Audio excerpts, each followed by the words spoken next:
हे guys, welcome back to my YouTube channel. कैसा आप सब? उम्मीद करती हूँ आप सब बहुत ही अच्छे होंगे और मैं भी बहुत ही अच्छी हूँ। और फिलहाल मैं अभी बहुत ही प्यारा सा एक बेटा का गीत गा रही हूँ। सो आप लोग कमेंट करके बताइएगा कैसा है। अरे हरियर मामा के हरियर पतैया, आमावा फरेला झोपे झोपे। अरे हरियर आमा वहाँ के हरियर पतैया, आमावा फरेला झोपे झोप। अरे ताही गेंदा खेलले दुल्हा, कवन दुल्हा से हो गेंदा गईले भूला। अरे ताही गेंदा खेलले दुल्हा, कवन दुल्हा से हो गेंदा गईले भूला। अरे घर में से निकलेली बेटी हो, कवन बेटी बोलिया बोलेलिया नाम। अरे घर में से निकलेली बेटी हो, कवन बेटी बोलिया बोलेलिया नाम।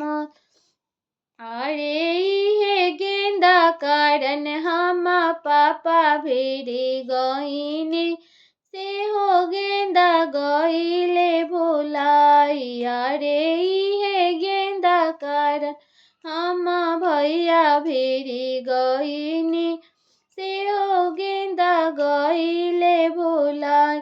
अरे अतना बचन जब सुनेले कवन दुल्हा, अरे अतना बचन जब सुनेले कवन दुल्हा, धाई ले घोड़ा के लगाम।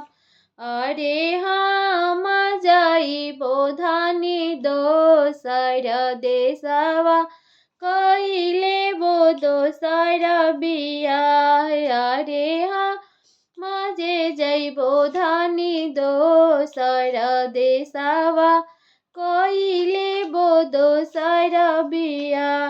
अरे अतना बचन जब सुनेली कवन शुभवा, धइलेली घोड़ा के लगा। अरे औरे करन हम माई बाबू तेजनी, रौरो के तेजलो ना जाय। अरे रौरे करने हम भैया भाभी तेजनी, रौरो के तेजलो ना जाय।